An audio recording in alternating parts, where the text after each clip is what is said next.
اهلا وسهلا بكم في حلقه جديده من حلقات الفهيم. كل الناس دلوقتي بقى عندها صفحات على السوشيال ميديا بمختلف انواعها، زي التيك توك والفيسبوك والانستجرام وتويتر اللي هو اكس، وكتير من الصفحات السوشيال ميديا الاخرى زي مثلا لينكد ان وغيره. طيب، دلوقتي بيقابلك مشكله لما حد بيقول لك انا عايزك تبعت لي اللينكات بتاعتك على السوشيال ميديا. بتفضل بقى تدخل على كل بلاتفورم واحده بواحده وتبعت له ايه الرابط بتاع الحساب بتاعك على هذه المنصه. ظهر بعد كده معانا اعلانات كتير على السوشيال ميديا موجود فيها كارت كده زي NFC، او حلقه كده، او حتى ميداليه فيها نظام NFC، وبتكون مربوطه بشركه وبتخلي المفاتيح ديت معاك. اي حد مثلا بعد كده بيقول لك انا عايزك تبعت لي اللينكات بتاعتك، بتخليه يعمل NFC تلامسيه كده على الموبايل من الايه الكارت بتاعك ده او الميداليه اللي متركبه في مفاتيحك. وبعد كده بيتم نقل البيانات دي كلها على صفحه على الشخص ده، وبيفتح لك كمان عليها ايه الاكونتات بتاعتك واللينكات بتاعت الاكونتات بتاعتك على السوشيال ميديا. طيب، اركن بقى كل ده على جنب كده، وهيقول لك النهارده ان شاء الله على تطبيق مميز جدا جدا في الموضوع ده.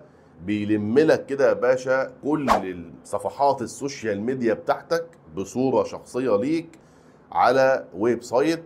بمجرد ان اي حد يسألك انا عايز اللينكات بتاعتك او انا عايز الصفحات بتاعتك على السوشيال ميديا، تبعت له لينك واحد فقط، يدخل على اللينك ده يظهر لك او يظهر له ايه الصفحة بتاعتك وفيها اللينكات بتاعتك بطريقة احترافية جدا جدا جدا. والموضوع كله هياخد منك شوية اعدادات بسيطة هشرحها لك ان شاء الله في الفيديو ده، وهفهمك باذن الله ازاي نعمل كده. وانا واحد من الناس استفدت كتير جدا جدا من البرنامج ده بشكل غير طبيعي، لان انا كان بيقابلني مشاكل كتير جدا لما كنت ببعت لكل حد الروابط بتاعتي والحاجات دي كلها. انا عايز حاجه كده باكج على بعضه، ابعت الرابط يفتح يلاقي كل حاجه. وده اللي بيوفره لك البرنامج بتاعنا اللي هنتكلم فيه النهارده ان شاء الله. وهسيب لك اسفل الفيديو في التعليقات رابط التسجيل المباشر في البرنامج ده.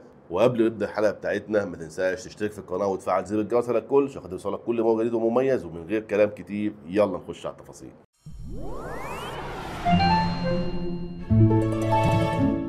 زي ما انتم شايفين كده يا جماعه، ده اسم البرنامج بتاعنا لينك تري اهو. هنخش عليه كده، هيفتح لك طبعا الواجهه ديت في الاول كده خالص. هيقول لك يعني ان انت عاوزينك تعمل معانا ساين اب. هنعمل ساين اب لو انت اول مره طبعا تفتح اكونت فيه.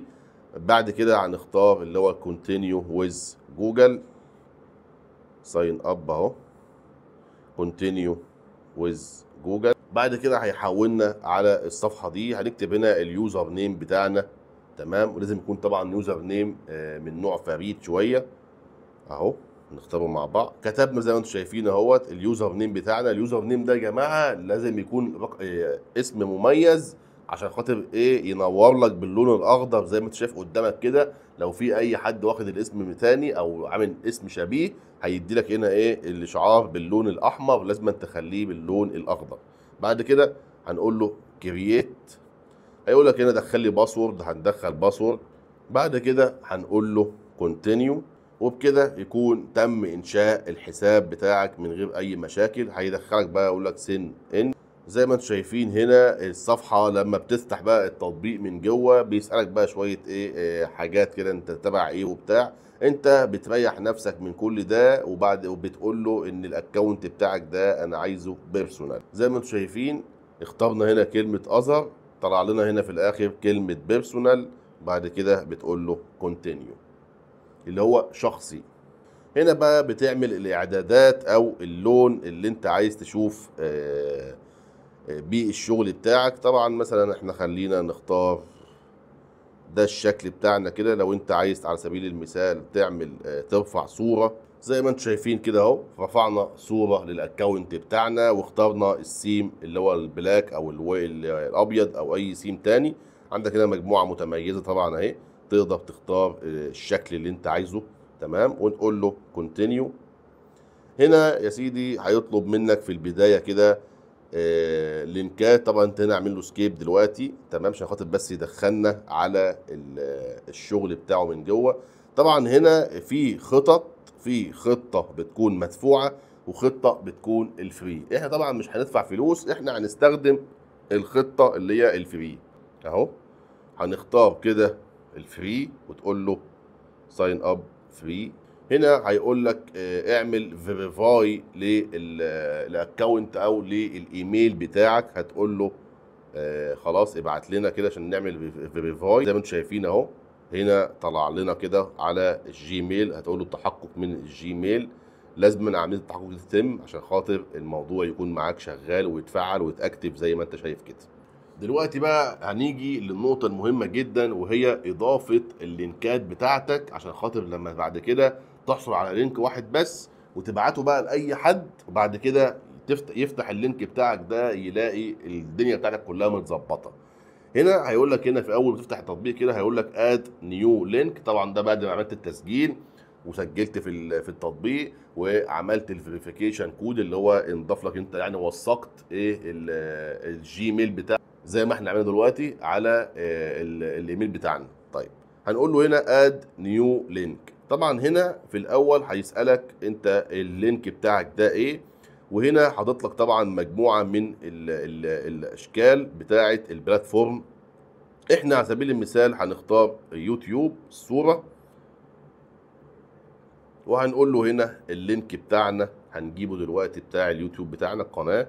هنخش كده على القناه بتاعتنا ونعمل مشاركه وناخد نسخ الرابط بتاع القناه بتاعتنا على اليوتيوب، وندخل هنا نقول له لينك اليو ار ال اهو، وتقول له هنا كمان تكتب هنا كمان بالاسم كمان اللي انت مثلا عايز تكتب باللغه العربيه، تكتب مثلا دي قناه اليوتيوب، وده اللي احنا هنعمله دلوقتي. تمام كده، انت دلوقتي اخترت خلاص اهوت والشكل وكل حاجه زي الفل، وبتقول له اوكي. زي ما انتم شايفين انضاف معانا ايه الرابط بتاعك انت على اليوتيوب. دلوقتي هنعمل مع بعض كمان برضو رابط الصفحه بتاعتنا على الفيسبوك. نعمل اد اهو، وهنختار هنا يا سيدي الفيسبوك. هنشوف الفيسبوك هنا موجود في انهي حته ونجيبه. زي ما انتم شايفين دي الصفحه بتاعتنا كده على الفيسبوك. نضغط هنا على الثلاث علامات دول، وبعد كده نقول له رابط صفحتك اهي. خدنا نسخ، وهنخش هنا نقول له خد يا باشا الفيسبوك بتاعنا اهو. زي ما انتم شايفين لوج انتو فيسبوك. تمام. انا بقى دلوقتي هضيف كل ما يخص الروابط بتاعتي وهوريكم الشكل النهائي للدنيا ديت عامله ازاي. زي ما انتم شايفين كده يا جماعه، احنا هنا نزلنا اهو القناه بتاعتنا على التليجرام، وقنواتنا وملفاتنا الشخصيه على الفيسبوك ولينكد ان ومنصه اكس. كل حاجه طبعا مرتبطه بيك بتنزلها بشكل زي الفل وبتعمل كل حاجه. ولو عاوز تضغط بعد كده تغير اي حاجه بتخش كده يظهر لك كل ده. لو عايز مثلا تغير الصوره بتاعت التيك توك مثلا بتعملها هنا حذف او تغيير، وكل ده بتضيفه من غير اي مشاكل. وكمان ممكن تعمل لوك للرابط بتاعك، لو بحيث انك انت لما تيجي تبعت الحاجه لحد ومش عاوزه يخش على الرابط ده ما بيعرفش يخش عليه. طيب بعد كده بقى انا هجيب الروابط بتاعتي او الرابط الموحد بتاعي بتاع الكلام ده كله ازاي. بكل بساطه هتلاقي هنا رسمه الشير، هتضغط عليها كده هيطلع لك هنا الاكونت بتاعك او الرابط بتاعك زي ما انتم شايفين تحت اهو. لو خدناه كوبي كده، بمجرد انك انت تاخده كوبي كده وتبعته لاي حد من غير اي مشاكل، هيتم اللي هو فيفتح الايه الرابط هيلاقيه موجود من غير اي مشاكل. وكمان عندك هنا كيو ار كود، لو حضرتك دلوقتي عملت مسح للكيو ار كود ده هيحوله برده وبعته لاي حد، هيحولك برده اوتوماتيك على الرابط بتاعك او المنصه اللي فيها المنصات بتاعتك كلها زي ما هوريك دلوقتي. هنخلينا مثلا نسيف ده كده، نعمل سيف اهو، وبعد كده نخش نشوف الرابط بتاعنا ده هنجيبه بتاع الكيو ار كود ازاي. لو دخلنا هنا كده عملنا مسح كده وخدنا دي كده وقلنا له اوكي، هيقول لك هنا فتح الايه الموقع. طبعا ده الرابط بتاعك اللينك بتاعك. هنفتح كده هيحولك يا باشا زي ما انت شايف اهو. شايفين كل حاجه مهندمه ازاي وشياكه ازاي اهو. الصوره بتاعتك الشخصيه، الاسم بتاعك، قناه الفهيم برو على التليجرام، وحاطط صوره التليجرام ممكن تحطها بدل الصوره بتاعت اللوجو دي عادي جدا. الملف الشخصي على فيسبوك وحاطط جنبها الفيسبوك، لينكد ان، منصه اكس، صفحه الفهيم برو. دي الصفحه غير الاكونت الشخصي. اي حاجه يا جماعه حرفيا ليها يو ار ال، ليها رابط يعني بتاع منصه، تقدر تضيفه سواء فيسبوك، تويتر، كل حاجه. ممكن كمان تضيف رقم الواتساب بتاعك، تضيفه عادي خالص، بحيث انك انت اي حد يدخل برضه يدخل عليها من غير اي مشكله.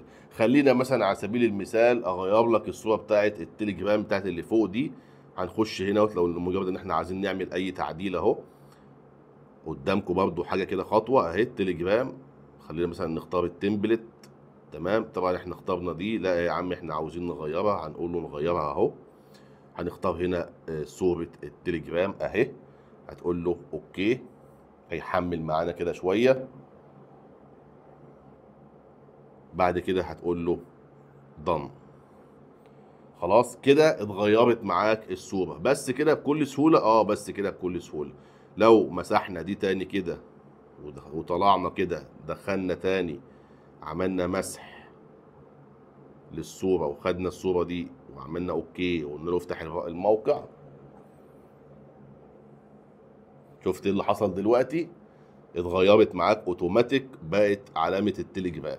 طيب ده هيفيدك بايه؟ ده يا باشا بيفيدك انك انت اي حد بقى تبعته دلوقتي، عشان انت مثلا دلوقتي عايز تدخل على منصة من هذه المنصات، تمام، يخش يشوف الملف بتاعك كده شكله شياكة ومية مية وحاجة احترافية كويسة جدا، وبمجرد مثلا يا سيدي على سبيل المثال انا عايز اخش دلوقتي على اكس، هاجي داخل كده، لمجرد ما يضغط كده صاحبك كده او اللي هتبعت له الشغل ده، هيحوله مباشره على منصه اكس. طيب هي دي كده يا جماعه الاستفاده من التطبيق ده، ان هو بيعمل لك بروفايل كامل من غير اي مشاكل خالص، بتحط فيه اللينكات بتاعتك كلها وبتبعت اللينك الواحد ده او تبعت الكيو ار كود بكل بساطه. العميل او الشخص بتاعك او صاحبك او ايا كان يعمل بس سكان للكود او يضغط على اللينك، يفتح له البلاتفورم بتاعتك كلها على جميع المنصات. يا رب تكونوا استفدت من الفيديو، ولو وصلت لحد هنا يبقى انت من المتميزين. ما تنساش تشترك في القناه وتفعل زر الجرس على الكل، واشوفك ان شاء الله في يوم جديد وفي معلومه جديده.